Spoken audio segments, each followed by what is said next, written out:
everyone this morning, and I welcome Beverly Wilkins. Thank you for joining us today. Wonder if you want to introduce yourself to the group or I think has some comments to say. Thank you, Madam Chair. Ms. Wilkins has a wealth of knowledge in different domains. She's a registered nurse.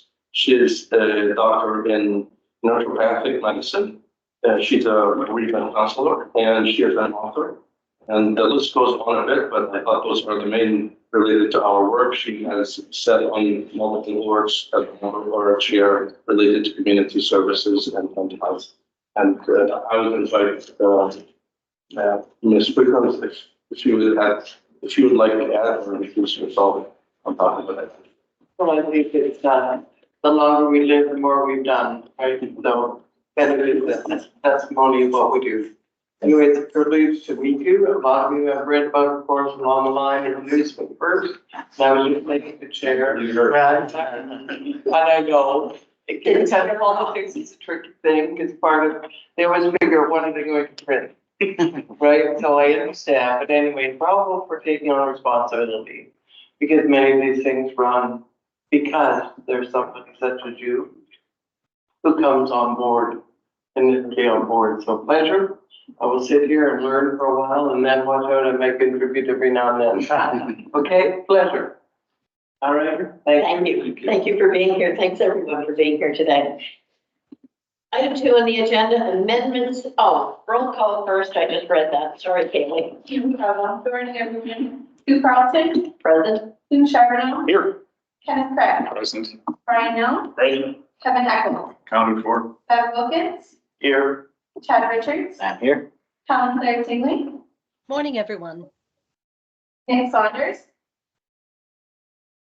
Nick Saunders, Sue Patterson, Sue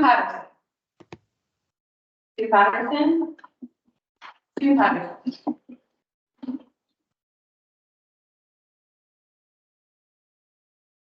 You get Mr. Peabody. Gordon Peabody, Present. Thank you.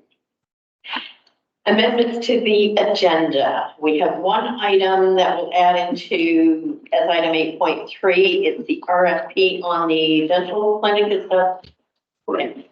And I think Kim will be speaking to that when we get there. I see Sue Patterson has just joined us. Morning, Sue. Morning, sorry I'm late. That's okay. You're just fractionally late. Item 3, approve, or sorry, I could ask, are there any other items to add to the agenda? Seeing none. Item 3, approval of the agenda. Could I have a mover and seconder? Brian and Kevin. All in favor? Carried. Is there any disclosure of pecuniary interest? Seeing none, you may declare at any time if one should arise. Item 5, adoption of the minutes from the last board meeting, Friday, January 26th. Are there any changes or corrections on that? I think it should be noted that I did leave the meeting a little bit early at part call second. I think it was rated to meet 12:03. After around 12:30 or so, I had another Okay. county public career appointment, so Okay, that's all I have. Thank you. okay, Kayla has noted that. I would note that Al Harwood, who is not going to be here today, would like it noted that, and I forget how it reads in the minutes, he wants it noted that he declined the appointment this time. So if we can just make that, I think it's item 7.1.7 in the last minutes. And if there's no other changes or comments on that, I will call for a mover and seconder to approve those minutes. Ken and Chris, all in favor? And 5.2, the executive committee meeting on Friday, February 2nd. Those on the executive, any comment? Thank you, Chair. I just wanted to note, and it's my understanding that the 2 recommendations coming out of the executive committee are 6.2 in that set of minutes will be discussed today by the board under the update on strengthening public health 7.2. Am I correct, Roseanne? Correct. Thank you, Richard. Any other comments there? Seeing none, I will call for a mover and seconder in those minutes. Luke and Chad. I'll call the vote. All in favor? Carried. Correspondence and media releases. Dr. Arnold, I'll turn that over to you. Thank you, Madam Chair. On the correspondence list, there are 4 items. The first bucket is a letter from local working group. It's a multi-municipal energy requesting presentation or delegation to appear in front of the Board of Health to identify the reasons why it's seeking the subject of wind turbine to be revisited at this time. Madam Chair, we discussed this as a chair and we approved their delegation for March, and this item is for the board's knowledge that this will be something to the board of health at that time.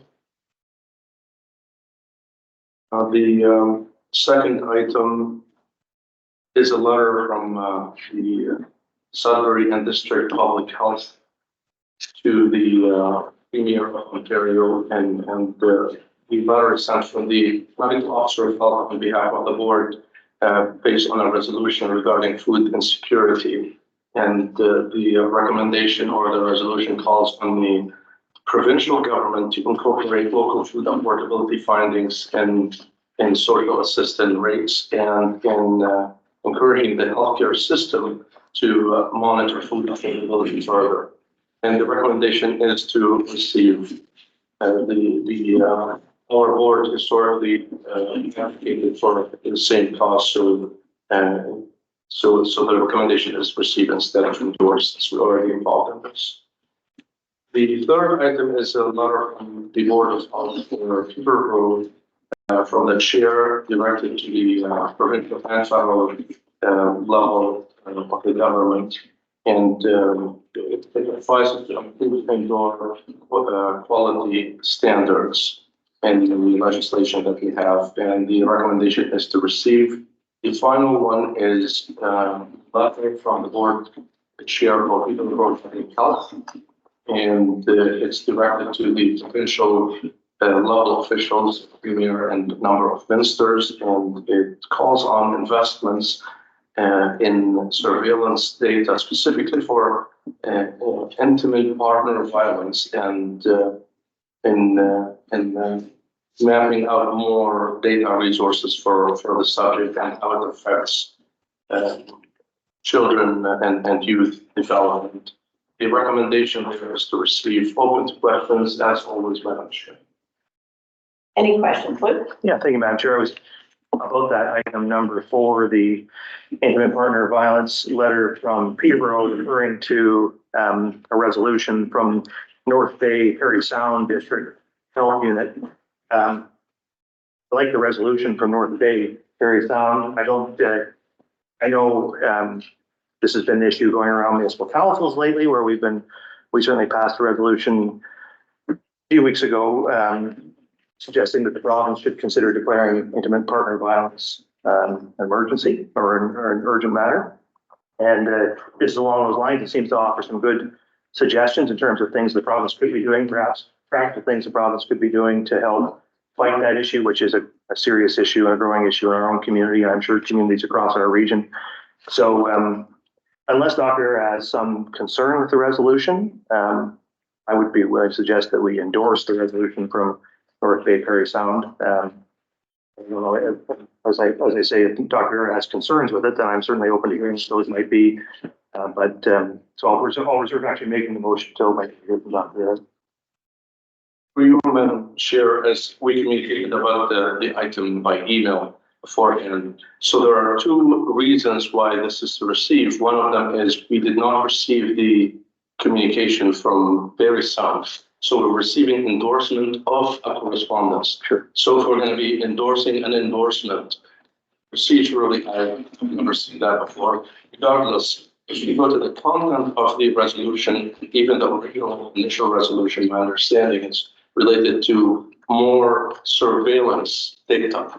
In Ontario, we have plenty of surveillance systems through Public Health of Ontario about injury in general, about violence, domestic or other. The effect that is cited in the resolution is related to children and youth. And again, locally, provincially, we have these systems. Locally, we have even more robust, strong relationship with the partners, whether it's the police services, with emergency departments where these injuries end up. With the schools, we have, as the board was recently appraised about the Healthy Baby, Healthy Children program. We have a number of experts in the field, nursing, that specifically worked for years in supporting childhood development and disadvantaged families. And we connect with over 1,600 families of the most disadvantaged in Grey Bruce. So we do have very strong knowledge of which families need support, and if there are any trends going up and down related to this. And more investment into surveillance data probably is not the best use of our resources, rather how we can support these families to prevent it from happening, these domestic violence incidents, and how to mitigate the effects if they happen. So that's the only reason why we received, do we recognize the subject as top priority or affecting top priority aspects of our work? Definitely yes, and we're tackling. So that's the reasoning behind the recommendation for receive instead of endorse. Okay, and Helen Claire, I see your hand up. Do you mind if I go to Lauren? Thank you, Madam Chair. Yeah, Through you, okay. I'm concerned with use of the word epidemic in this context. An epidemic is defined as a widespread occurrence of an infectious disease. Gender-based violence is a terrible thing, but it's not a disease, and therefore it's certainly not infectious, and ultimately it therefore cannot be an epidemic. When there's kind of a thing going on right now, I see in society where words are appropriated to mean something other than what they mean. And if we support something that appropriates the word epidemic for another use, it means that public health no longer has use of the word it needs to describe a widespread occurrence of an infectious disease, which is what an epidemic is. So I agree that we should receive this correspondence and not endorse it. Thank you, Madam Chair. Thank you, Helen Claire. Back to you, Luke. Thank you, Madam Chair. I don't want to belabor it. If this isn't the right message, then that's fine. It does. The second item, or the one of the resolutions in the Parry Sound resolution, is that the province of Ontario be called upon to develop an intimate partner violence strategy, which I think, I don't believe one exists, and I think it wouldn't be a bad idea for them to do that. So maybe we don't pass this resolution, but I know that, and I don't know if other municipal councils have been passing resolutions or receiving resolutions on this point. I know a few have. So it's something that's happening out in our community. It's a concern, and I think it would be a good idea, whatever the right steps to take, that the province ought to be taking to enhance our ability to deal with it. Making a statement from this Board of Health on it would be a good thing at some point. Maybe not today, maybe not this, but something else. I think, and maybe more broadly, it's maybe something, Doctor, that the board should talk about specifically going forward and get some more detail on what we are doing. Clearly, we're doing an awful lot, and we should maybe think about what other gaps there are to fill in. Whether you call it an epidemic or not, it's a problem. And it's something that I think goes to public health and that we should be talking about more. So, so I'm happy to leave this resolution, and perhaps we can have the discussion in more detail at another time. Thank you, Madam Chair. And Ken? Through you, Madam Chair, is it appropriate for our board to direct staff to craft a resolution of our own that narrows down the focus, just as Councillor Charbonneau has said, to call on the provincial government? If you make a resolution really vague, then we don't have to do anything. If you narrow it down a little bit, and certainly our staff here is capable of identifying and crafting that resolution that we could discuss and direct towards the provincial government instead. Go ahead. Through you, Madam Chair, I agree with the comment that Helen Clare mentioned 100% about the use of terminology. Regarding the subject itself and potentially writing resolution to pinpoint intimate partner violence specifically and the strategy, I would recommend actually against the approach, because in public health we go upstream. Anything that's going to prevent multiple manifestations of health, and probably it's easier understood if we look at the clinical world. There are multiple diseases affecting health, whether it's heart disease, a stroke, COPD. If you look at the upper stream effects, the risk factor that lead to these manifestations, they are the same. For a person to eat healthy food, to avoid smoking or alcohol or any risk factors that affect the multiple outcomes that we do. In the healthcare system, they deal with the outcome. When people fall off the wagon and they have certain disease, how we can mitigate it, how we can prevent further deterioration. In public health, we work on the spectrum of diseases through the risk factors. So if we apply it into intimate partner violence, probably the risk factors that would lead a person to end up in such a situation or disorder, it's not a disease, are very similar to the factors that, or the same factors that are going to affect many other things related to drug use or you name it. So again, targeting our work to our resolution to the outcome is more or less healthcare system, or in this case could be police services or social services, more than what public health does. Public health works on the risk factor as early as childhood development. So we're supporting children in their age 1, 2, 3, so they would not manifest domestic violence when they are in their 30s and 40s. So again, the resolution that was put in very sound. I can see how they want more surveillance, maybe for their area, for whatever is they're dealing with, but it is a surveillance of data. It's not the actual action itself.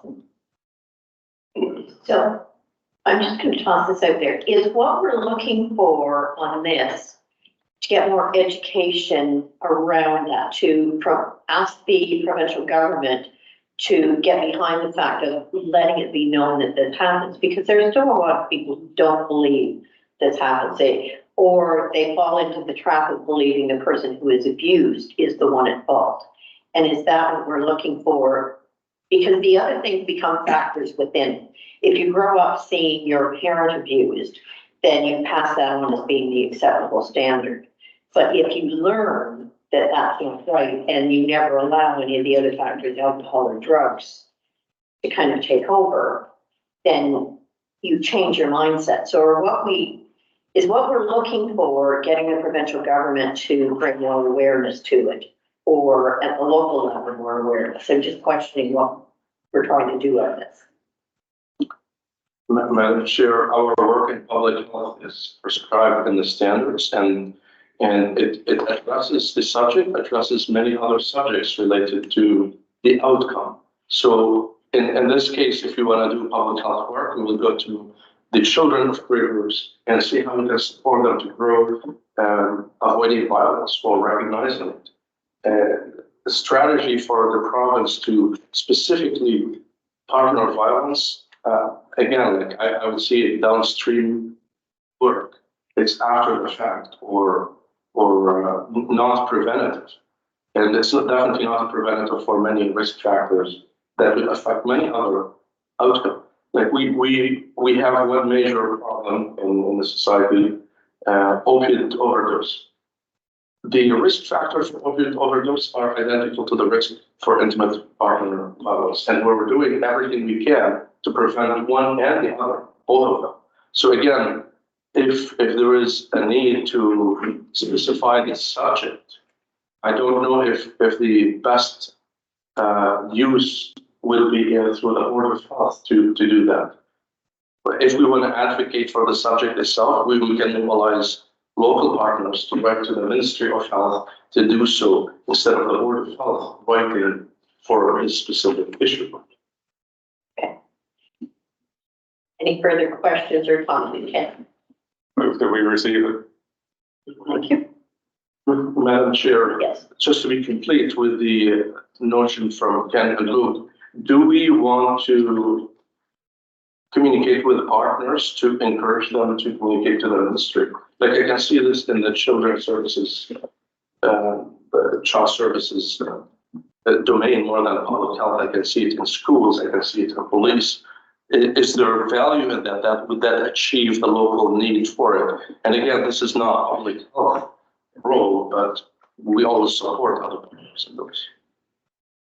I would only say that I think that if we're satisfied that public health is fulfilling its obligations in terms of this issue, then that's good enough. I think the other, perhaps there are other agencies that have other responsibilities that need to exercise those responsibilities, and we could leave that to them to do their work. I think it would be good, and I guess I would just say that I would like to hear more, perhaps in an independent report, about what the role of public health is on this issue, and how we're fulfilling that role. And I think that would make it complete. That's something I'm hearing about a lot in my own community, and so I would just like to be able to say in sort of a comprehensive way, as a member of the Board of Health, here's public health's role in this, and here's how we're fulfilling that.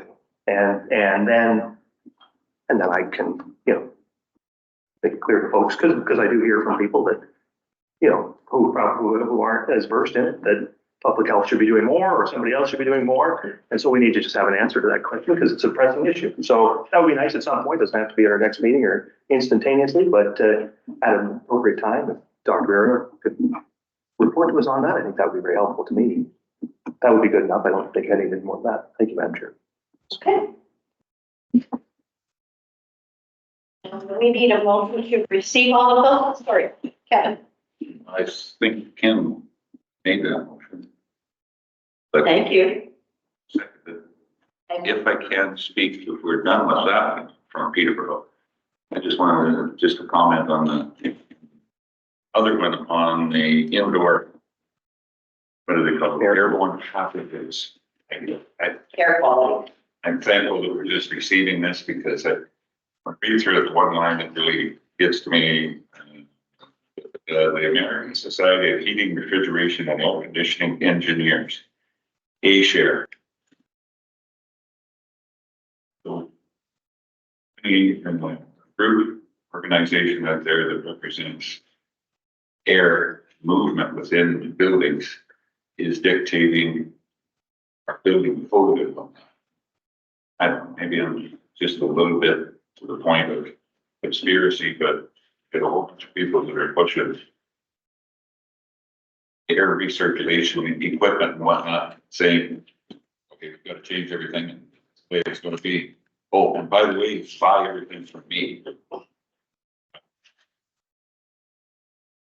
Businesses like this, that are airtight and air everything, and I don't just where this is going. I'm just glad we're receiving them, not doing anything. You might end up become too cynical, sir. Thank you for pointing that out. Kevin, it might end up in your green building code in gray. Be careful. Yes, it might work there too. I mean, I will stand there and help you that it doesn't happen. But, migrate over to Bruce. well, not to Bruce. Yeah, no, there's nothing you should. You're on track. So Ken has the motion on the floor to receive all of those items, or just for all of them. And I think Kevin has seconded it already. Is there any other discussion on those items? Seeing none, I will call the vote. All in favor? That is carried. Media reading. Danny, that? Thank you, Madam Chair, and through you. There are 3 media releases on today's agenda. The first, which was issued February 2nd, sought the public's help in locating the owner of a dog that was involved in a biting incident in Kincardine. Public Health was looking to confirm the dog was not infectious with the rabies virus. The second release, issued February 7th, alerted the public about a series of opioid overdoses, including 2 fatal overdoses that occurred over a 6-day period. The release urged people who use substances to practice harm reduction strategies. And finally, Public Health issued a media release February 13th to coincide with the release of a new report on food affordability. Entitled The Cost of Eating Well and the Urgent Issue of Food Insecurity, the report highlights the struggles many Grey Bruce families and individuals are facing to afford basic living expenses, such as sufficient food and rent, as incomes and social assistance rates fail to keep pace with escalating costs. The full report is available on Public Health's website. And that concludes the media release report for this meeting. Thank you, Libby. Any questions or comments on any of these items?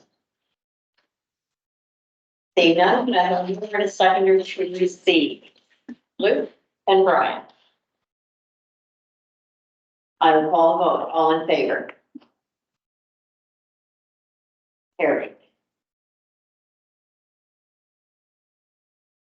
Item 7.1, opioid situation Grey Bruce standing item. I'll share the update is brief. We continue to utilize the resources we have to mobilize and work with partners to tackle the opioid situation. And in general, the strategic plan is in action. And again, there is no change from the last update that was provided to the board. And we continue to again, monitor the situation, to work with our partners, and we will be updating the board as we go. Any questions or comments from anyone on that one? Okay, moving on to 7.2, strengthening public health. So, Madam Chair, this item has 2 components. One is the communication that we have been receiving through work with other health units through the Alpha and the ministry directly. And the second part is related to the executive committee discussion and recommendation. So I'll summarize the first part. The strengthening of public health has 2 main components. The first one is the review of the standards and public health standards, and this is a process that's spread out over 2024. There is no direction so far to discontinue standards, and there are, in general, 2 groups of MOHs or 2 opinions in the MOH world. One of it is if we don't have standards to be discontinued, our budget's going to fall short in providing these standards. And the fact that we have the option to choose certain standard to apply or not might not work very well if at the end of the day an emergency happened or a situation happened related to one of the standards that's not being fulfilled. And if there is no direction from the ministry to written direction to discontinue it, the board of health will be liable for it. Versus another group of MOHs or school of thought is we need to these standards to be specified which ones are responsible under the responsibility of the board of health. And again, the process continues, but so far we have not seen certain standards specified to discontinue. The second part is related to the merger. And Can I ask a question before we proceed? How do we ensure that we get that written direction or have that direction? Because we're looking at being liable in that case or having a shortfall. How do we protect ourselves in that case? it's a discussion and consultation from the ministry. It's a process of communication, and I can say firsthand that the professional level has been listening to the field. So there is the discussion back and forth. For example, emergency management standards are almost complete, but draft. That's perfect. Environmental health is being discussed, and there are different committees or working group having input into this. It's just in general, we were expecting that those standards would be reduced, or the number of tasks that the standards identify will be reduced to match the budget that we have. So if the standards remain the same, there is always the option at the very end to negotiate more funding for all of it. That's another way to actually address it. I have a question on that. Is there, with the, if they're reducing the standards, is there a chance then that they leave the shortfall to the counties? The funding? Through you, Madam Chair, the formula is 25 municipal funding, 75 ministry funding. I'm not aware of any discussion of changing this at this point. Could be something in the future. One of the wardens south of us, she is negotiating a merger, and through her negotiations, she was under the belief that that may be the case. Certainly something that I'd be opposed to, reducing the standards and then having us fund them. They did that with the conservation authorities, and it's ended up being quite a mess where it tried to reduce the scope, conservation authorities, and then the lower tier municipalities ended up getting all the costs.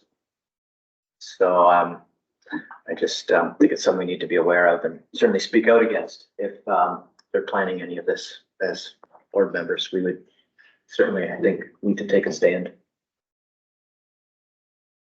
Madam Chair, related to the merger, the comment was about merger. There was quite reassurance from the province that any costs related to the merger is not going to be downloaded to the municipalities. There is funding for it. But again, that doesn't speak to the formula itself for the long term. Again, the way I see the engagement in the discussion about modernization, whether it is the standards review or the merger aspect, I can see an open communication with the ministry through different groups. So it is reassuring that the outcome is going to be more or less supportive to the local need or to the field need.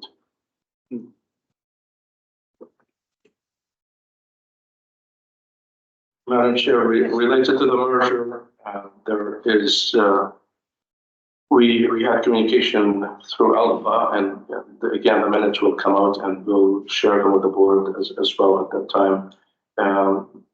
In general, the ministry has working groups that can provide information, and one of the recommendations for me to the board is to invite that working group for a presentation for us specifically, where they can address our questions, and the discussion can generate more questions beyond what the executive committee explored. And if I may turn it to the executive committee to provide the update and the recommendation as well.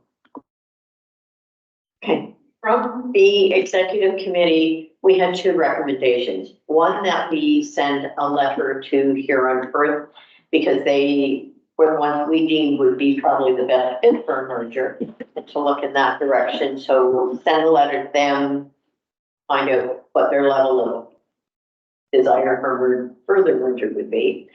And the second letter would go to the ministry regarding, are mergers going to be mandatory or not? Because we're looking at that as, if they're not, that gives us one way of going.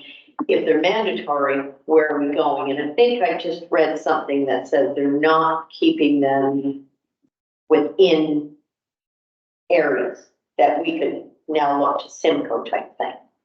So that's been a change, I think, even since our meeting, or I read it since then. Dr. Yes, Madam Chair, after our meeting, I connected with the ministry to obtain a bit more information and to provide them with updates. And that is one of the things that were discussed, that the limit to an area or a region is not there, or can be changed, can be overlooked.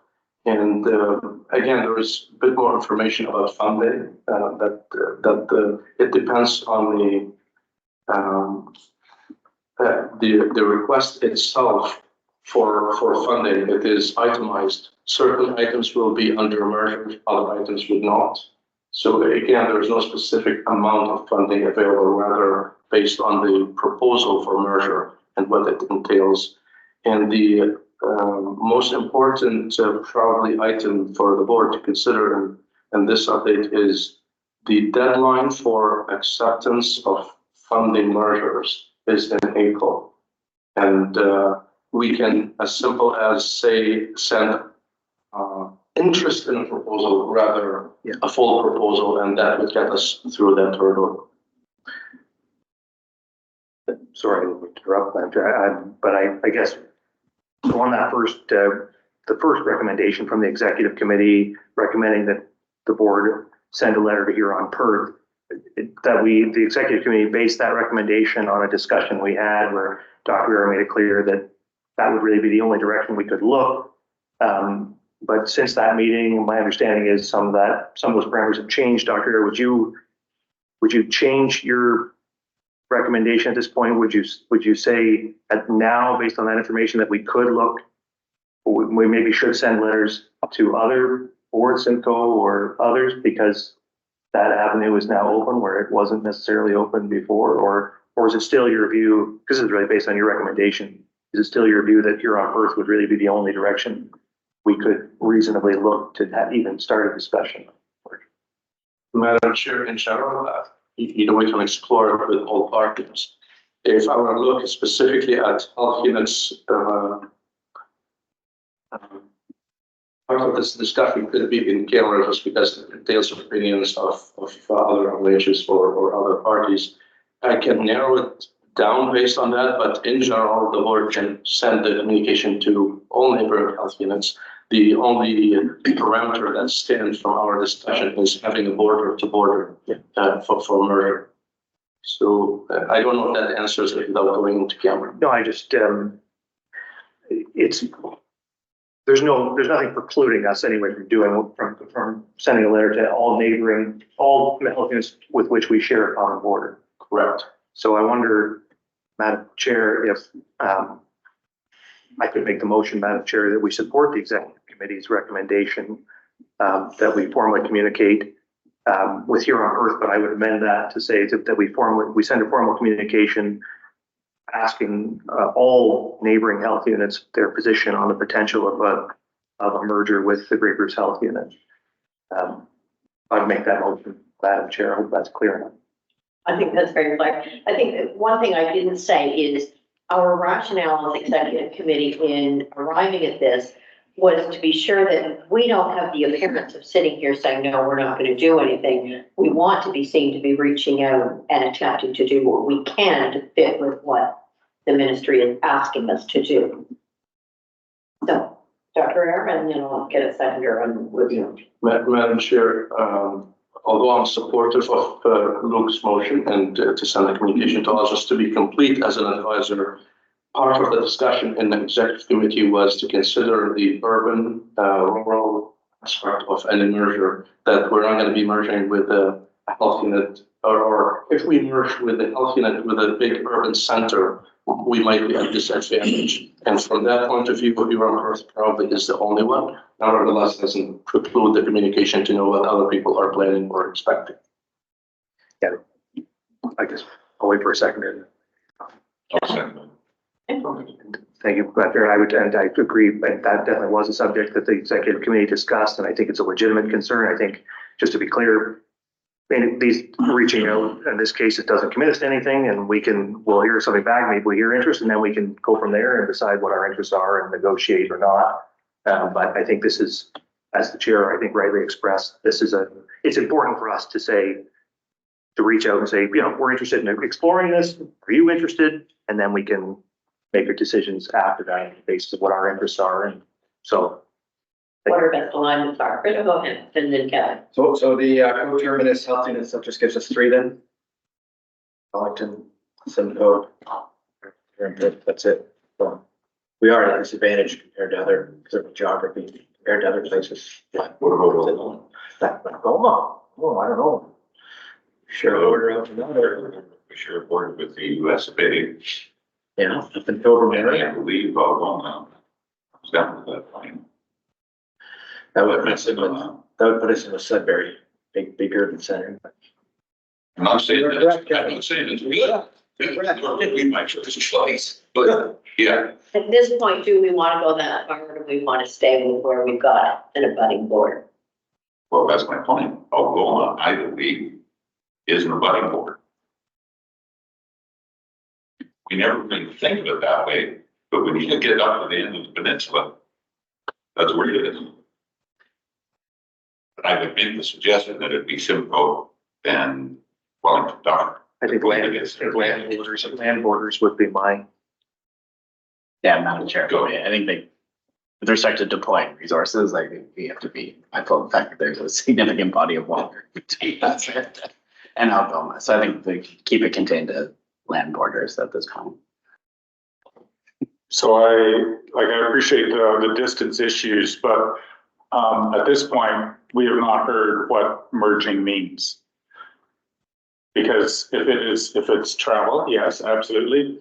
But if it is senior management and they can do it electronically or whatever, that becomes a non-issue. So though I appreciate the comments, there are potential mergers that we could merge with Alabama if it made sense, if it's the right kind of merger. And I don't know, maybe you know more than we do but we don't know what merge means. So if that's the question, so I wouldn't want to preclude some opportunities, that match our demographics and all those sorts of things, but they're just a way of these, so. I think, Madam Chair, we shouldn't worry too much about boxing ourselves in. This is a really quickly evolving situation. It's evolved since the executive committee met, and that was only a couple weeks ago. So we'll reach out. I think we reach out to the most obvious ones. We see what we get back, and then we take the next step, whatever the next step is as it occurs to us. But we just want to be proactive and try to do the right things as they arrive. So I think this is a fine resolution. Reach out to the ones we have contiguous land borders with, see where that takes us, and then we'll make the next decision. So I'm not too concerned about it. Madam Chair, if I may ask a question through you to Dr. Ara. So that April deadline for submitting effectively like an interest in securing funding, is this approach kind of congruent with meeting that deadline? If it takes a few weeks to get information back, can we pull something together to meet that April deadline, or am I understanding things correctly there? You, Madam Chair, excellent question. And in the same lines of thinking if we invite the ministry working group, it's going to be in the March meeting, which would leave it a couple of days before the deadline. That's doable. The communication with the other health unit, most likely if we want to speed it up to make it from board chair to board chair, directly instead of requesting the entire board to meet and make a decision on it. Yeah, I think so. Okay. So I was thinking that would become maybe a third motion if we dealt with this one about sending the letters out to the other health units to find expressions of interest, and then deal with the next item, the letter to the ministry, and then deal with how we're going to accomplish that. Making sure that we're in that funding stream, finding our way to be part of that. Does that become a separate item or part of one of the other two then? Here we can only act as quickly as we can act. Yeah. I think we just give direction to you to write the letters, and we get the response as quickly as we can. I think that if it happens to be May and we decided we want to do a voluntary merger, we still write the letter to the ministry and say, we're a little bit late to the game. We understand that, but we are interested. What do you think? Right? I mean, we're at the timing we can't control. We can't go back in time. So, and we can only move so quickly. So I think we just give you direction to write the letters in advance as quickly as we can. So do we make that letter to the ministry in that indicate that we have reached out to the others for expressions of interest, so they at least know we're trying to pursue that, so that that ties us into that funding stream? Yeah. Okay. Madam Chair, and I see wisdom in adding to the approach so far as to empower the executive committee to potentially have a special meeting to address anything that's going to evolve from this And this is what happened in 2019. The executive committee was very active and actually achieved much more than waiting for the next meeting. We call the vote on the motion that's on the floor. We start exploring this before we start. We want to Getting make into sure the that conversation. reflects what we want to do there though. So is everybody comfortable with where that motion is at this point? Seeing none, I will call the vote. All in favor? That's carried. So the second item then will be the letter to the ministry that the executive committee has suggested. And in that, we reflect that we are reaching out to these other units and that we're trying to get the process started. So moved. And Dr. Let me get a seconder here first. Luke, okay, Dr. Madam Chair, I wonder if we inviting the working group to present here in person and communicate in writing based on the representation before or after might actually address our questions instead of sending a letter and waiting for it to come back. Okay. We now have a motion on the floor, so And the motion based on the information received from the working group and timed appropriately. You know, the letter might be sent afterwards based on what they say, that's all. the seconder, Luke, are you okay with that amendment? Sure. Okay. Any further discussion? I will call a vote. All in favor? Carried.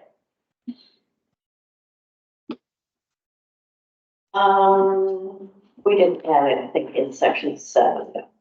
Section 8, corporate services, financial report. Kim is here with us for the next slide. Numbers today for you, Madam Chair. This is the December 2023 financial update. So as of December 31st, we had a deficit of about 250,000. 300,000 that was related to the seniors dental, and that was offset by surplus in our ministry programs like Healthy Babies, Healthy Children, and the Children's Oral Health Initiative. Those programs have March 31st year end, so that surplus can be carried into 2024 to still be spent. So we have not formally received a letter from the ministry yet regarding a shortfall in seniors dental, but I was on a call earlier this week where they indicated that funding letters were coming. So they're hoping for confirmation of that additional funding shortly. They'll cover that deficit for seniors dental for 2023. In January, we did receive confirmation of our COVID funding request, the extraordinary funding that was one time. We were approved for 362,000, and we currently only need about 113,000 of that. So we've got adequate funding for those expenses for 2023. So overall, once we receive the seniors dental additional funding for 2023, that fiscal year will be covered, and we can start our year-end reconciliation with the ministry and our audit. So for 2023, as of December 31st, our total funding was about 16.4 million. Year-to-date funding for the Ministry of Health, base funding, and the one-time funding were below budget due to the difference in the funding requesting that was approved. Our salaries and benefits offset the reduced funding needed by being under budget by 760,000. Our building occupancy was in line with our budget. And for operating expenses, our dentist and denturist fees, they were over budget. That's the seniors dental program. And so the overspending in that line was offset by underspending in materials and supplies within that same program. And then we've asked for the additional funding for that program to cover those costs. And in materials and supplies for December, the totals include our year-end program spending, as well as expensing year-end inventory balance to the relevant programs. And then our PD line in December, quite a few programs capitalized whatever budget they had left to invest in some PD opportunities for their staff, as there's a lot of virtual options now available. For our capital funds, so we ended the year with a $263,000 surplus. So we can invest that for future repairs for the building. The interest rates right now are working in our favor to add in some additional revenue to that fund. We had included in the budget for 2023 repairs to the metal clad exterior wall. That was in the capital reserve fund study. But our facility manager looking at it so that we didn't need to do that repair last year. So we proceeded with it. We had regular mortgage principal, mortgage payments and interest come out as scheduled. So those are locked in at fixed rates. So we can budget for what those payments will be. We do have at least one large capital project plan for 2024, and I'll just speak to that when I do the budget presentation. And the last one was we wrote our Infrastructure Ontario, or Administrative Environment, so they know by Infrastructure Ontario. So I started discussions with them about exercising the second lease extension option back in the summer of 2023. We now have a fully executed signed copy back of that renewal. So they have renewed their lease with us for another 5 years. Included in the renewal rate were inflationary estimates for the next 5 years. So they their language would only permit them to lock into a fixed rate for 5 years, to not tie it to CPI. So we then take what you would do today and make inflationary estimates for the next 5 years and base what you want the rent to be on that. So that's how we proceeded. So we saw a 13.8% increase in their rent, but it'll be fixed up for the next 5 years. That's 13.8 per year. Well, over what it is right now. Questions? I'd like to ask a question for clarity on that. So what we did was we estimated inflation for the next 5 years and set the rent at what it should be 5 years from now, like in terms of inflation, and then we've implemented that starting today. Is that what we did? 3 managers, so it was an average. So your first 2 years of the lease might seem a little bit high, but your last 2 years of the lease might seem a little bit lower. So yes, we essentially took what the rate would be over 5 years and then averaged it. And did we, sorry, Madam Chair, did we take into account inflation that's occurred since the last deal we did too? And I'm like, it's because it's every 5 years, right? So it should be a 10-year. It was a 10-year average we did?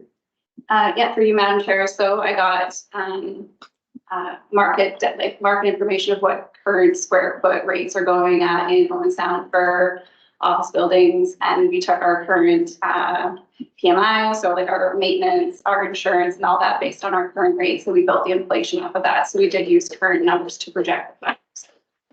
Thank you. Brian. Back to the statement of operations. You indicated that the dentist indenture fees is significantly under budget or over budget rather, but the material supplies offset that by float, but it's still $50,000 over budget.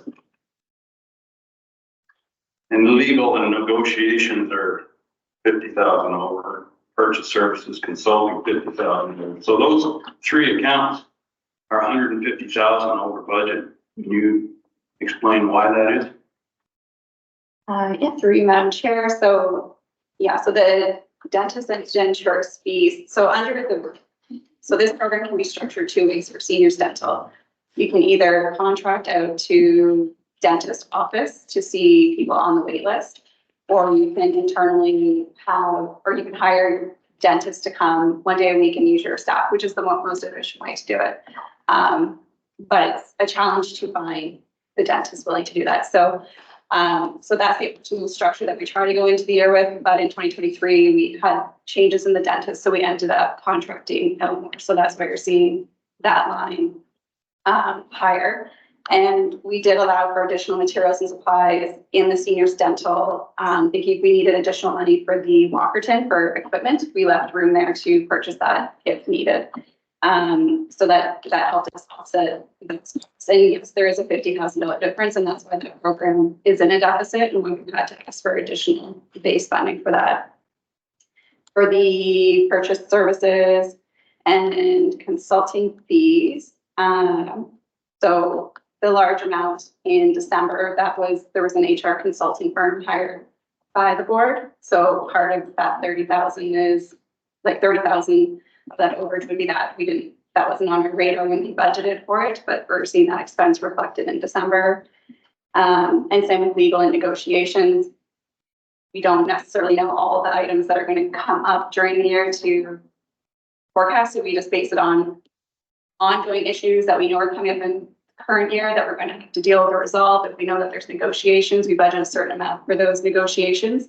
But if they go for long periods of time, if they end up in arbitration, they didn't, but if they end up in that, those are kind of extra costs that you do incur. So there were some legal items that came up, some additional bills in 2023, and we're seeing that reflected in the December totals. Do you anticipate a continued breach on those two particular accounts going forward? I mean, it's the best guess, of course, I get that, it's a budget. Through pretty much for the purchase services and for the legal. Yeah. It's hard to say. Like I've tried to budget based on what I know. So based on what we've seen in other years, like what's kind of a typical year. So we try to budget based on that. But if something comes to you that you're planning on mid-year, they're completely attached to that thing. Very good, thank you. Dr. you have a comment here? Yeah, definitely. I would like to echo what Kim mentioned and build on it, specifically for the dental and the union negotiations. We were in a transition period from emergency to post-emergency and recovery, and many of the programs are being changed. But specifically the dental program, because it's a new program, it was started a couple years ago, before the pandemic, because during the pandemic was paused or put on the back burner. Now, it is more than expected that there's going to be aging of the budget and how much we need since it's being formed. So going forward, the expectation, we know what we need and we have the structure for it.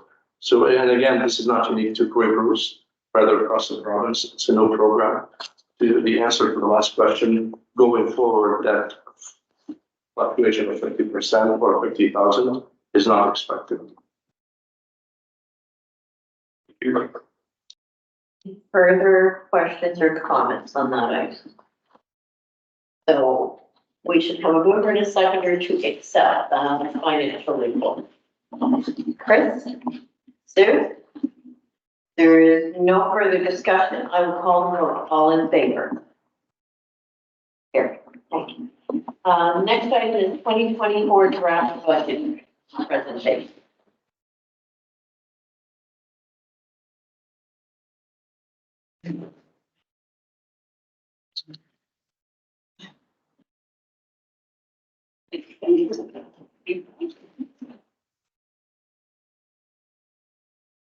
So I think during this presentation, you're sharing your screen, Kim. To Sue and Helen Claire, I will likely not see your hand, so if you have questions, please just speak up.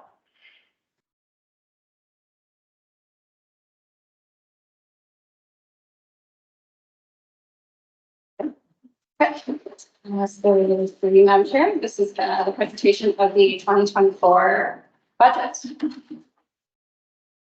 For today, I'll just kind of touch on the funding direction that we've been given from the ministry, our strategies in building the budget, I'll go through our budget process. Then we'll look at our mandatory program funding and county contributions for 2024.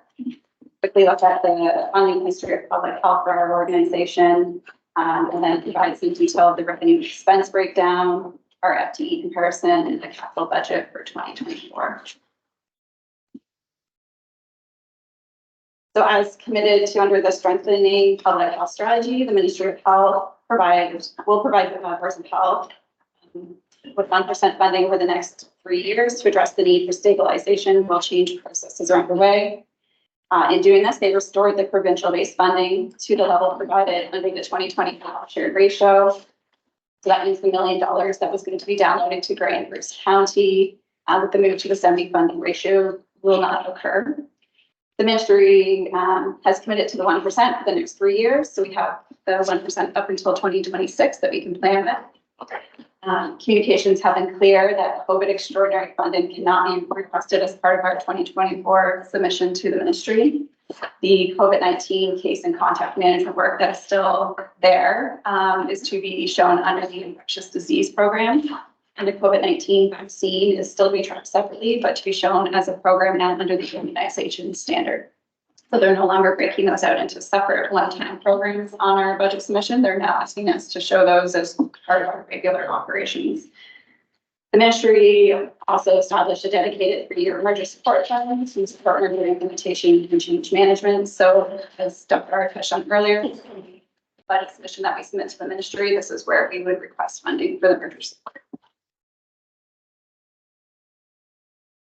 So our strategies for the budget, management met numerous times in December last year to determine the level of resources and staffing that we could support for 2024. Several health units at that time had already announced significant layoffs to balance their budgets. And we wanted to explore all options before having to resort to that approach. So our strategies were to minimize job loss, to invest in program areas that have the most impact and disinvest in areas with the least impact. And that was based on information provided by our program managers. We also had a look at our back office to see if we could find any efficiencies and savings. As the ministry recommended, all health units look for efficiencies there. And we tried to retain as many of the contracts that we currently have until we have clear direction on the updated standards that should be released later this year. So through that exercise, with this 2024 budget, we were able to have no permanent union positions laid off. We have had conversations with all the union groups about our current financial position and touched a deeper balance in the budget, which includes not always filling leads or balancing through attrition. That's already been demonstrated. We had a resignation at the end of 2023 and we didn't fill that position. For most contract staff, we're them with somewhere between a 3 to 12 month contract extension until we have more information about the program areas that they'll be in. So for our budget process, or the budget cycle, we started in late summer. So we built the salaries and benefit costs for 2024 based on collective agreements. And we rolled forward the 2023 expenses to give us a high level idea of where we're sitting financially. And that facilitates the kind of preliminary discussions at senior management as to what we're looking at. Are we in a large deficit? Are we close to balance? How much do we need to fund to get a budget? We do get our program managers to provide their staff allocation and they build all of their program budgets. And from there, we roll it up into a consolidated budget and review. And we make decisions from there to balance the budget. And then once we have that process completed, we bring it to the Board of Health at this table for your review and approval. And once we have that approval, we submit that information to the Ministry of Health in our annual service plan, which is due at the beginning of April. So for 2024, our budget is about $16.5 million. This is a 7.4% decrease from last year's budget. And that mostly reflects the end of the COVID extraordinary funding, including the school focus nurses. So that was a significant amount of one-time funding that ended in June 2023. It funded 9 PHN positions. So that ended in June and has not been renewed since. So that makes up a good chunk of that. So we have not budgeted for any COVID funding in 2024, although there's still ongoing COVID work required by teams and health units have been advocating with the ministry that the work is still there, even though the funding is not. So we are all waiting for some kind of mechanism to submit our requests to cover those costs, and we're continuing to track those costs in separate programs so that if an opportunity arises for funding, we would have the information to make that case. So for the counties, in 2017, Gravers counties entered into an agreement stating that they would utilize the population data published by Stats Canada to determine their portion of the cost share programs. So the most recent census numbers are from February 2022. So of the county contribution required, Grey County contributes 58.4% and Bruce covers 41.6%. So that's unchanged from that.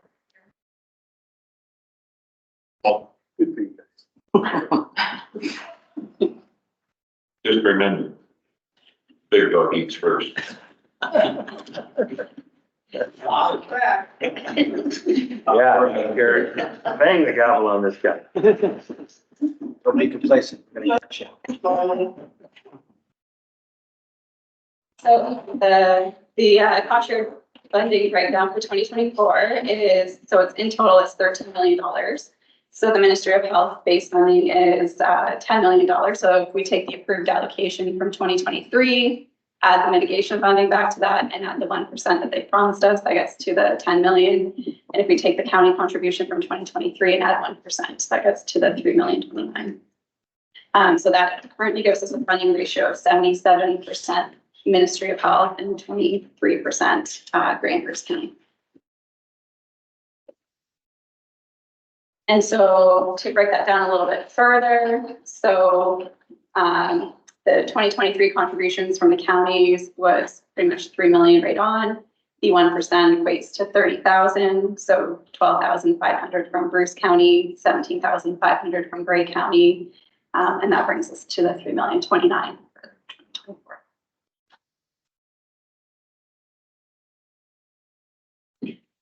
And the next slide is a bit of a visual of the funding growth that public health has had over the past 7 or 8 years. So there hasn't been a substantial increase in funding over the past 8 years. So between 2016 and 2022, there were only increases into those years. So we received 2% one year and 1% on another occasion.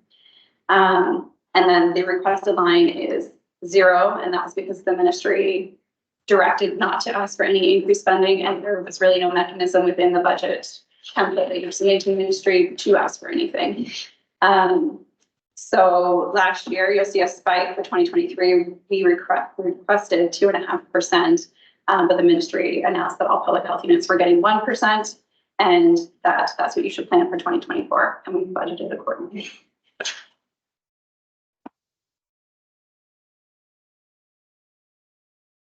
So our overall breakdown of funding of the 16 million. So the Ministry of Health cost share, so that's the mandatory program budgets. So that makes up 63% of our overall budget.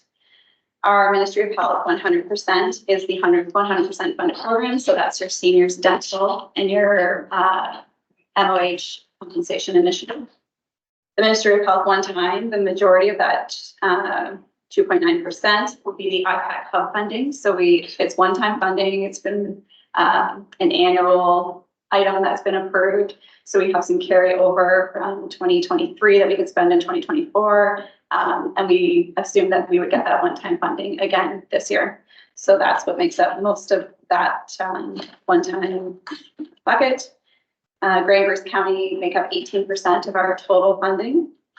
And our funding for other government agencies, that's our Healthy Babies, Healthy Children program funded under MCCSS, as well as our Children's Oral Health Initiative funded by Health Canada. And then also in there, we have interest, donations, and miscellaneous income, as well as we've got some small fee for service. So we've got reimbursable vaccines like flu and C and HPV that we administer through the schools, and the ministry reimburses us. So that's also captured in revenue. For expenses, salaries and benefits continue to be our largest expense, so they comprise 76% of our total budget. Our occupancy costs make up 10% of our budget, so this includes all of the mortgage on the building, utilities, our external rents for clinics, as well as our facilities team. So this is up 1% compared to prior years. So we've got wage and benefit increases. And we also have the Walkerton Clinics rent for the new space. That's included in there as well. Professional services make up 5% of our budget. So this includes things like audit, legal negotiations, dentist fees, and purchase services, such as privacy support. Our staff training and travel, it's consistent with 2023. That makes up 3% of our budgets. So there continues to be a lot of virtual training courses and conferences that staff are attending. And we reduced our travel in 2024 with reduced travel to the COVID vaccine clinics, but that's been slightly offset by the CRA increased their reasonable per kilometer rate allowance to 70 cents. And that's how we reimburse our staff. So that's been slightly offset by an increase in that cost. IT and telephone, so that makes up 3% of the budget. That includes all of our hardware replacement, our software system updates, our licenses for our software, and the ongoing projects that IT has and some of the projects they have planned for 2024. And other operating, that includes our insurance, our association of memberships, board expenses, media, and furniture maintenance. So some of those smaller budget ones. So if we're looking at FTEs for 2024 compared to 2023, there is a reduction of about 12%. Most of that relates to contracts that ended in 2023 that they just naturally ran their course, or someone was on contract for COVID related work, and then they found a permanent position somewhere else. And notably those 9 school focused nurses that we had the one-time funding for, with those positions gone, we weren't able to keep all those positions going forward. So that makes up a substantial portion of the program staff FTE decrease that we saw. We've also had some restructuring in the admin department, and program support FTEs would have been, again, COVID contracts that just ended in 2023 that were.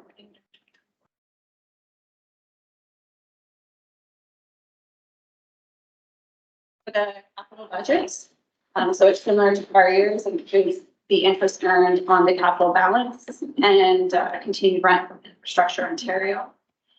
Our mortgage payments are locked in fixed rates, which is proving favorable at this time. And in consultation with our IT and facility manager, they identified that they were planning to update and replace parts of the building automation system in 2024. So we have included a budgeted amount for that repair in this fiscal year.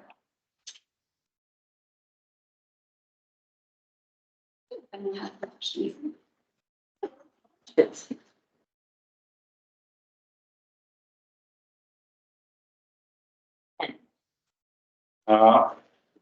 Thanks, Kim, very well done, straightforward.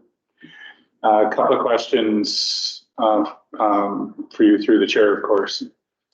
It says on your funding direction page here, only merger-related one-time requests will be considered.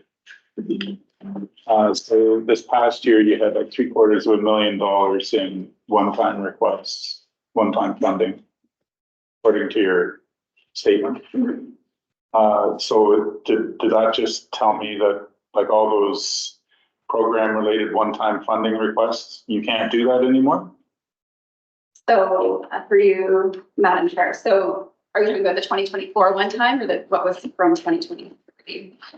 Oh, 2023, you would be one-time, $744,000 one-time requests.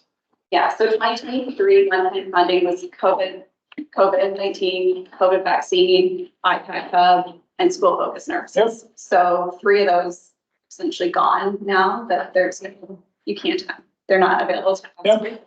So yeah, the 2024 one-time would just be the IPAC hub that we're hoping to receive. And then we've got some carryover one-time funding because the ministry operates on an April to March calendar basis. So often your one-time funding, you have until March 31st of the following year to spend. So we have some leftover IPAC hub from 2023 to spend, as well as some PHI one-time funding to spend in 2024. So that's being picked up there. But that's the only one-time funding that we really would have as an option to plan for, I guess, in 2020. Okay, so the language that I've heard frequently, and perhaps it's just the season that we've been in, well, we got one-time funding for this, and we got one-time funding for that, and we got one-time, and what you're essentially saying is one-time funding is just gone now, except for the things you mentioned. Through you, Madam Chair. So yeah, normally in your budget to the ministry, there's some standardized ones. There's a vaccine fridge, practicum, and then could be capital, and you could add any kind of capital item you might want, or other program pressures. Meal exchange is one sometimes that wasn't, and you had the option, though all those mechanisms in the budget template are not there in 2024. So there is a way to ask for that this year. Okay. One totally unrelated, directed towards our Dr. Era, please, Madam Chair. One of the successes that Bruce County has had is within the paramedic service, the household visits. And it's not so much, well, the paramedics do great work too, don't get me wrong, but they drive electric vehicles. Do we have, I've never heard any conversation about fleet management, or, we talk about the building. Does the Board of Health, well, not the board, does public health have a fleet? Is it Like there's mileage, of course, but is it all required that they, staff use their own vehicles, or are there vehicles owned by the public health? And if there is there a thought that, you know, are we gonna charge $7 for gas or for electricity overnight? Are we gonna fill it up? I had no idea. I was considering this the other day. Madam Chair, we require our staff to drive their own vehicle. We don't Okay. have a fleet. Okay, well, there we go. Simple answer. Thank you. Any other comments or questions on Sue? Go ahead. Thank you, Madam Chair. The $90,000 budgeted for automation, the building automation, what is that? Through you, Madam Chair, hoping I can do just so. It's our Honeywell air system that deals with the temperature and that within the building. It's the original one that was built with the building. So it ties into, my understanding, it ties into servers and IT related items. So the fact that it is now 11 years old, it has become dated. So they're looking to update all of those and also replace any parts that need to be replaced. Thank you. And I'll go second if somebody else has another question, but it's, go ahead. go ahead, Brian. Thank you, Madam Chair. I noticed a very marginal increase in liability insurance. I know from our own municipalities, we're seeing anywhere from, 15, 25, 30% increase in the last number of years. Is our insurance really increasing that small amount? If it is, I'd like to know who the insurer is, so I can call them. Where am I reading it wrong? Through Madam Chair. So we did, if you notice, we are saving even 80,000 over what was budgeted last year. And it's actually more than that based on what our renewal price was quoted at in 2023. But we made a change in 2023 and we moved to HIROC, which is a healthcare reciprocal. The 5% is based on, I had an email in late 2023 saying what our rate was going to increase for 2024. But since we were a new customer and they had already kind of quoted us for 2023, we didn't get that increase. So they honored that rate for 2024. So that's what I based it on, what our 2023 increase would have been with them. So. Very good. Thank you. Dr. Madam Chair, I do believe Kim is very humble in the way she states the facts. We proactively looked at the market and we asked the mortgage broker to look for the best trade just because of the similar increases that the word had mentioned. And the broker came back with what they considered a very excellent deal, increase of, let's say, 20 or 30 instead of 40%. So Kim went on her own, and not on her own, with our direction and the board's direction. And as she updated in November, we identified non-for-profit insurance for health the facilities. And again, that transition has been a success. And again, credit for Kim in communication with her colleagues across the province and identifying this cost-saving measure. Okay, I think we've got Ken. I didn't mean to. No, you have every right to Put my hand down. Through you, Madam Chair. There are great strategies identified here in the budget strategies. Invest in what you're doing well, disinvest in areas that have at least. Could you be a little more specific about what programs we are disinvesting in?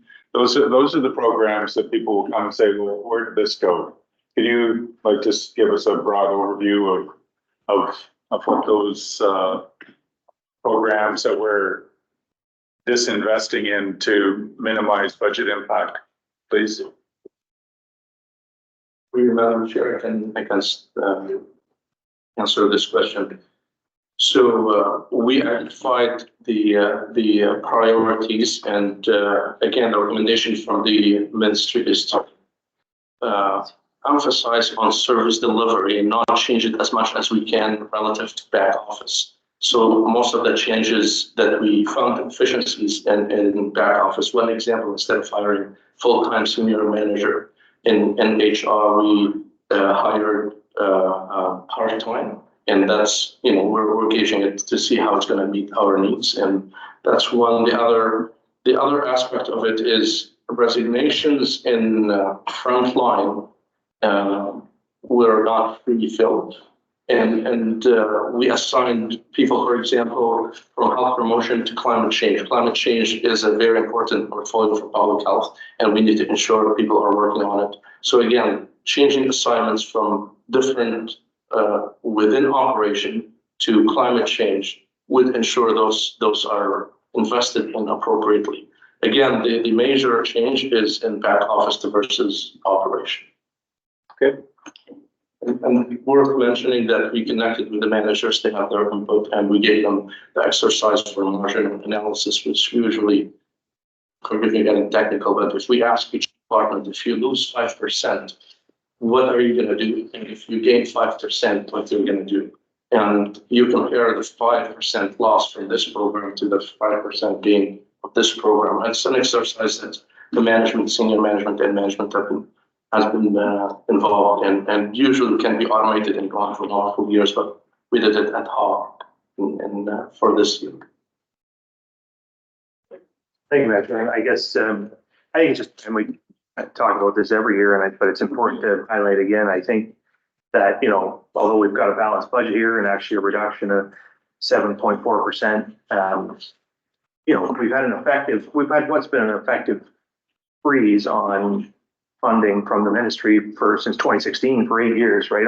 With a 2% in 2018, a few 1%, but I mean, a 1% increase is a cut in funding, right? It's like it's a cut against inflation. Even right now, inflation's down, and we're still at 3.5% or something in that range last I heard. So you're still, even with inflation dropping, you're falling 2 or 2.5% behind, and that's not to mention what happened in the last 2 years where we were falling 6 or 7% behind probably, and then over 8 years. So the government has been effectively cutting funding to public health for most of a decade.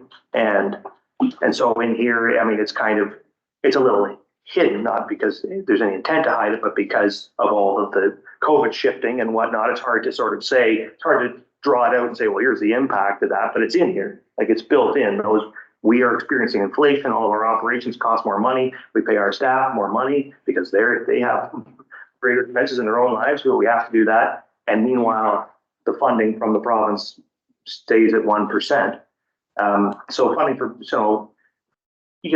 The level of service that the public's going to receive from public health is just going to decline. The counties aren't. The counties are only getting a 1% increase too, but they're only represent 18% of the whole program. So, I mean, you can download it. The counties could spend much more, I suppose, and that's within our ability to decide. But I think, the province being the 80%, 82% funder of the thing, I mean, they have there's an obligation somewhere to have inflationary increases that are actually commensurate to what inflation really is, or redefine what public health should do. And it's actually Gordon Peabody mentioned it a minute ago about the conservation authorities. It's a very similar thing to what they've done there, right? Where they instead of redefining what the conservation authority does, they constrain its ability to fund keep its obligations the same, but constrain its ability to pay to do those things. So we have to pick it up at the local level in the case of the conservation authority. And I suppose maybe it comes to that in terms of public health, but I don't think that's fair or even practical. Whereas it doesn't make sense to have property taxpayers trying to bite off more of that, given all the other obligations they have. So I think it just needs to be raised, Madam Chair. As part of the discussion that this is unsustainable and services will decline. And I suppose the public needs to be aware of that, if nothing else, that as long as this persists, you're going to have less service from public health. And if it persists farther, this year through some good work by public health or health unit staff, we've been able to avoid cutting union jobs or reducing full-time equivalents. That hasn't been the case in health units across the province. And we've read lots of health units have made huge reductions because they had to. And if this persists, I think there's no way to envision that it won't happen here. It just has to happen at some point. There just isn't the money. So So it's not happening in 24, but it may be 25 or 26 or whatever, unless we see some change. So I think that's just something that should be noted and said publicly. Thank you, Madam Chair. Chris, Helen Claire, did you have your hand up? You're muted. Helen Claire, you're muted. Thank you, Madam Chair. I did not have my hand up, but I actually, you're ahead of me in so much as I do have something I'd like to ask through you to Dr. Ara.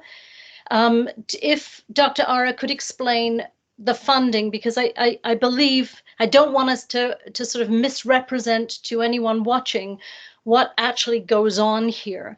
And my understanding, unlike other boards that are perhaps under municipal leadership, we are at upper tier. So another way to look at it is the counties are partners with the province. So there are 3 funding bodies. We're not subordinate except in governance to the province, and the funding is determined by various legislations.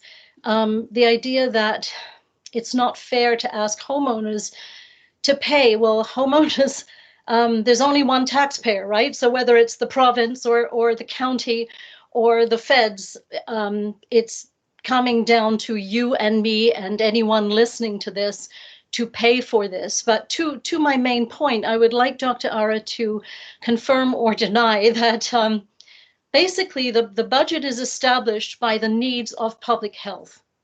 And then there is a requirement for the county to come in to cover the needs. So that's sort of a bit different than we're not going to have enough money, because my understanding is it's needs based, and the needs is set by operations in terms of what public health needs in this area. Dr. Ara perhaps can speak to this for clarity. Thank you. Madam Chair, thank you, Helen Claire, for the question. The Health Protection and Promotion Act is very clear on the obligation of the different parties to support public health and to fund public health. The formula is set out by the Ministry of Health, and currently it's 70-30. And if the 75-25. The final change in the formula was 70-30 or 75-25. So they've reverted back from the 70-30 back to 75-25, but they're not forcing it. Right. So thank you for the formula is set out. The formula is anything that exceeds the expenses or the requirement of the budget. The Act is very clear that the obliged municipality will provide that difference. Again, that does not really change what the mayor was saying, which is public health funding is not sustainable the way it is. And in 2024, we managed not to lose unionized staff. 2025 could be different. 2026 could be different, unless the standards that are being reviewed are aligned with the budget, or if the ministry increases the budget to public health. And if the ministry didn't change either the standards or the budget or the formula, Helen Claire's statement stand correct. If we are going to continue to provide our services to meet the standards the way they are, it would be transferred to the municipalities, large municipalities. And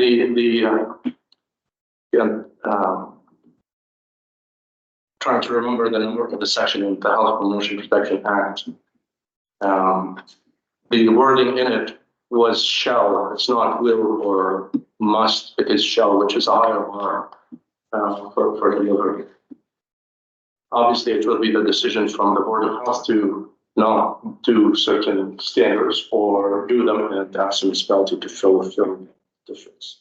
And that's, again, there is a caveat beforehand. If the ministry didn't increase the budget or lower the change the standards.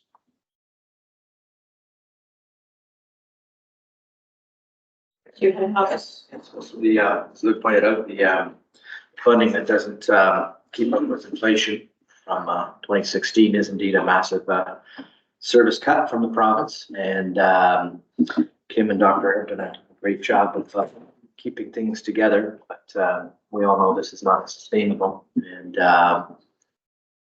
will be the potential of job layoffs at some point, as other health units have done. I think it would be important for us as county leaders to at EMO try to get a joint delegation and advocate on behalf of the health unit, and of course on behalf of ourselves, that these lack of funding stops, because where it's headed is it's just another form of downloading that the counties are going to pick up the costs. So I think I'd like to talk to Brian about that at some point with CAO and see what we can do. We've done joint delegations before.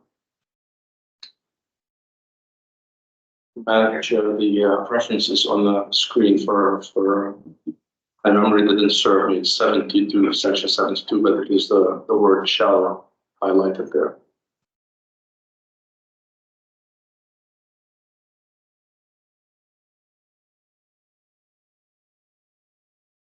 Okay, so at this point, we have received the proposed budget for 2024. We need a motion to accept this, to move it forward then.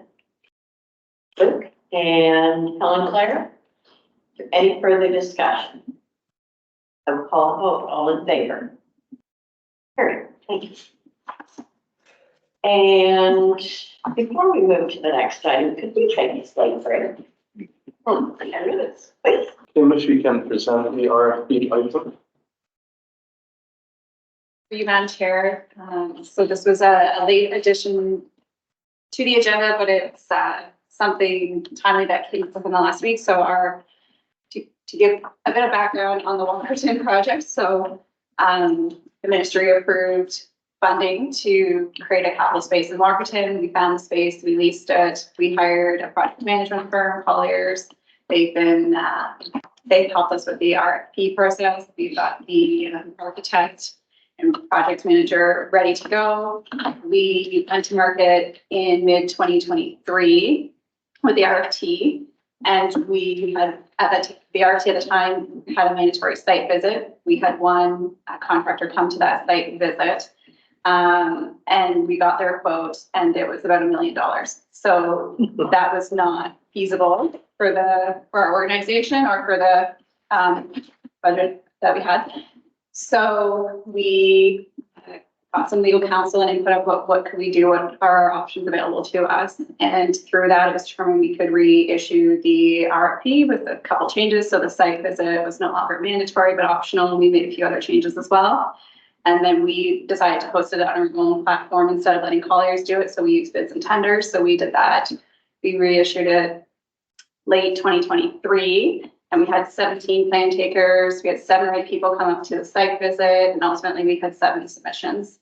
So the prices we got in are, $460,000 less than the one that we had. So it was definitely worthwhile to go that route. But now we're in the position where March 31st, 2024 is quickly approaching, and that's the deadline to spend the $560,000 for construction of the project. So we're still finalizing insurance, and that who would be the successful proponent of the contract, who we think it will be, could start in 2 weeks. So they could do some of the work in March, but I don't think they'll be able to completely finalize the space by March 31st. Nor would we probably be able to spend full 560. I've already asked the Ministry of Health if we could carry over on any unspent amounts, and they said no. They permitted that in the last 1 or 2 years due to COVID and extraordinary circumstances, but they're not permitting that as an ongoing thing. With the annual service plan or a budget being limited for one-time funding requests, normally there is an option for capital in that. That's not there this year. So again, in conversations with the ministry, these are just verbal, nothing written. They said they will prioritize any projects that are underway to get them finished. They want to get them done. But we don't have any formal commitment from the Ministry on the project. So we're now in the position where we're kind of at the finish line. The prices are reasonable, what they expected, but we don't have the funding confirmation yet. And we're looking, I guess, for confirmation as to whether or not we should proceed with the contract and hope that the ministry comes through with the funding approval in 2024 for the remainder of it. And yeah, that's essentially what we're looking for.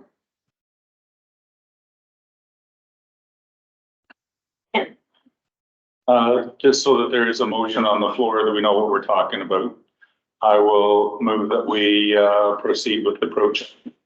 That's as vague as it can get at this point, so. Okay, could I have a seconder? Right. Okay.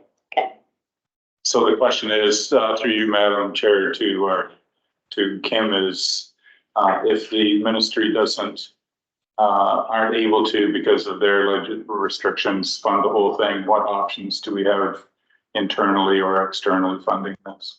Yeah, so through you, Madam Chair, if you had any surplus left in your base funding, you could cover whatever shortfall you had through that. I don't project that we would have a surplus like that to cover it. Cash flow wise, we could make it work. We've got the building, like we've got the cash that we could cash flow it for a short period of time. But yeah, whether we have to go to the counties and ask them to fund the shortfall. So if you don't have surplus in your base programs and one-time funding is not available, your only other option really is the counties.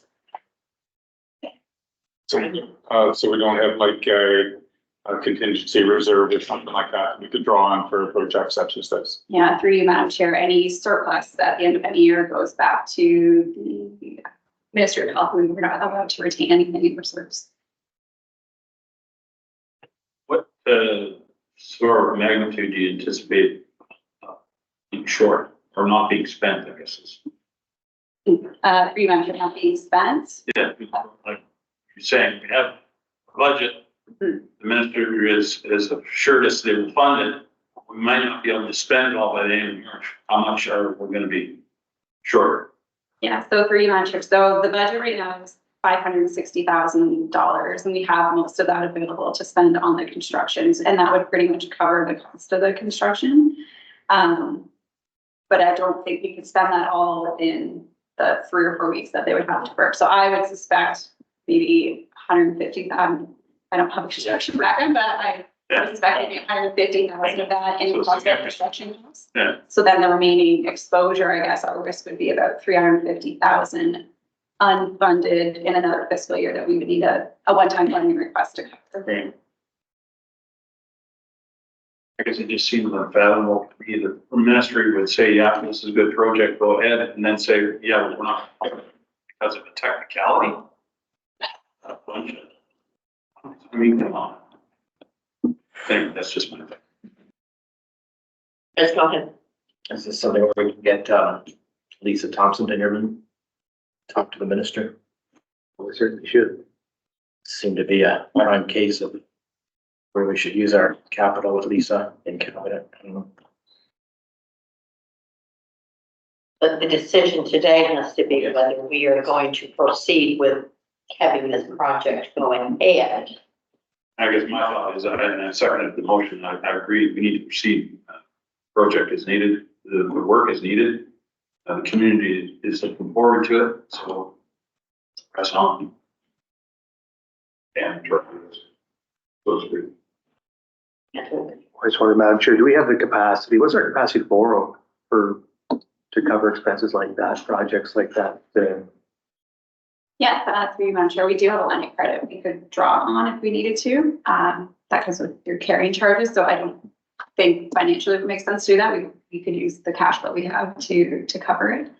And also the ministry hasn't said that they won't fund it. They have just not formally put anything in writing saying that they will. It's just to note that our immediate exposure isn't necessarily the full shortfall. We could borrow the money and bridge that way and try to find out the funding in future years to cover it. So we're not necessarily risking all that up front or running a deficit next year. We have ways of managing that from a cash flow standpoint, several ways probably. So I agree. I think we should proceed and then use it, make sure that we start putting the pressure on now to say, let's get this funding think through it's there. We're talking a month or two beyond their window. Surely it seems reasonable for them to do something, so we can find ways to deal with this. So I'm comfortable to proceed with it and would support the resolution. Thank you, Madam Chair. So thank you. Just a question, Kim. Is there an inclination from them? Are they giving a verbal that it will likely get okayed and they just haven't put it in writing, or are they given any thoughts on that at all?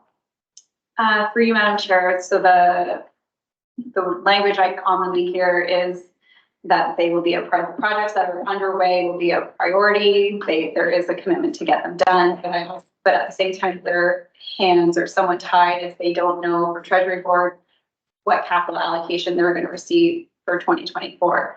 So I think that's why they can't really commit, but they're trying to give you some assurances, but they can't guarantee that it's going to be funded, and therein lies the risk to us, I guess, that we have to decide what we're comfortable with.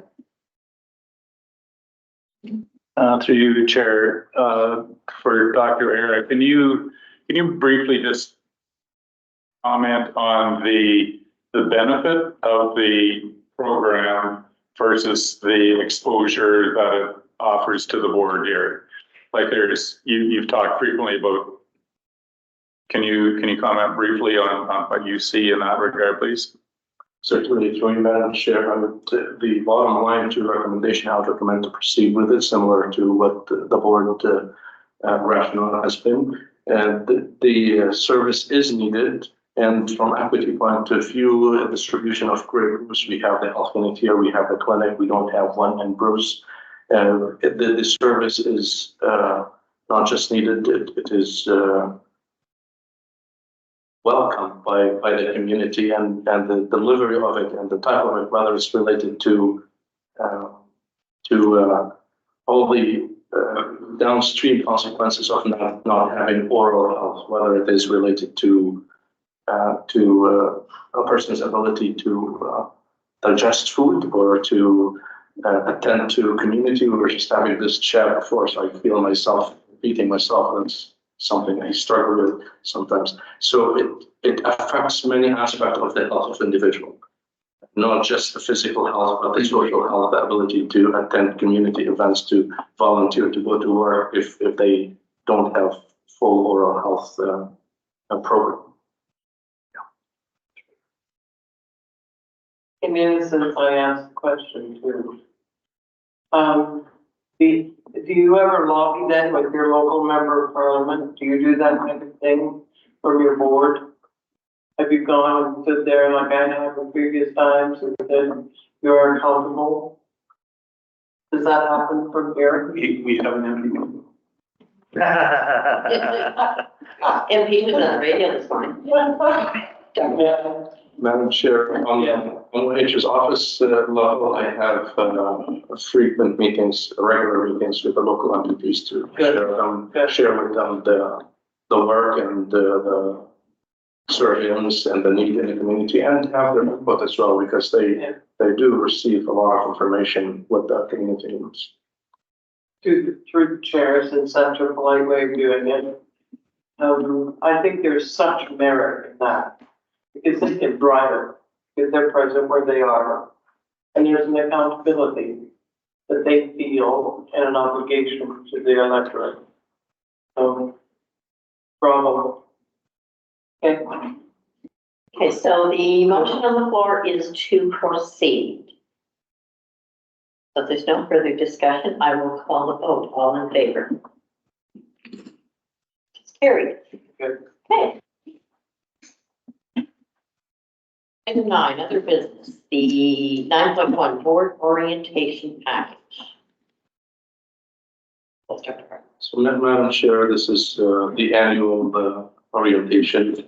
It will be sent to the admin for the board to review it and complete, and there are different components of it. There is probably the need to review there is a presentation that's recorded from the Alpha lawyer, where historically the board is meant and sat in for training and listen to the presentation, have a discussion around it. Or if the board prefers to do it differently this year, that's always an option. But this component is mandatory for the board to complete. Without declaration, complete orientation, work numbers, and not be voting random, so I need to work. Okay, so sorry, maybe I'm misunderstanding. This is something we are each doing on our own. Deciding how. Historically, the board met here for that presentation and it's recorded. But again, I know that there is always flexibility in filling whatever works for the board. Any comments, suggestions, questions on this? See the way that we've always proceeded. If there's a presentation that's available, schedule it and do that. I think that would be invaluable, especially seeing the next item is annual review of board performance.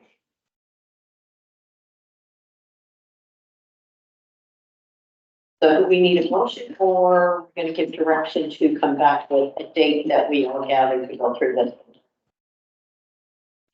That should be the direction, I think.